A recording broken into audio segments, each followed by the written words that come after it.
Спустя несколько лет поисков и надежд, мужчина думал, что навсегда потерял своего лучшего друга, кота по кличке Чибон. Лишь через 7 лет мужчине неожиданно позвонили из приюта для животных. Он не поверил тому, что услышал на другом конце провода. Около 7 лет назад американец по имени Роберт потерял своего любимца, кота по кличке Чибон. Он с семьей собирался переезжать в другой штат, и котик потерялся прямо перед переездом. Роберту пришлось отложить переезд, ведь исчез любимый член семьи.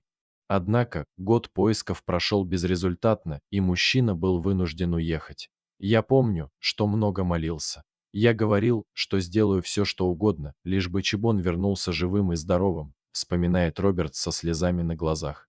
Прошло целых 7 лет, и Роберт до сих пор помнил своего любимца, но смирился с потерей. И вот недавно случилось настоящее чудо. Одна добрая женщина подобрала грустного старенького котика, который одиноко бродил по улице, и отнесла к ветеринарам. Помимо обезвоживания и грязной шерсти, здоровье кота было в порядке. Врачи просканировали его отслеживающий микрочип и увидели имя и телефон Роберта. На момент, когда Чибона нашли, ему было уже 19 лет.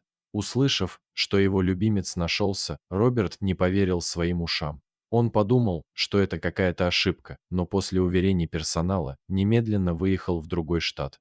Мужчину привели в комнату, где Чибон ждал его в коробке. Увидев его, Роберт не смог сдержать своих эмоций, он заплакал и был в шоке от происходящего. Персонал приюта тоже не остался равнодушным, они сказали, что это самая трогательная встреча, которую они только видели. Через несколько минут Чибон потянулся из коробки в руки к хозяину, как будто узнав его. В ответ Роберт крепко обнял своего любимца. Спустя 7 лет разлуки эти двое наконец воссоединились. Теперь Чибон в безопасности, окружен заботой, и главное, его любимый хозяин рядом.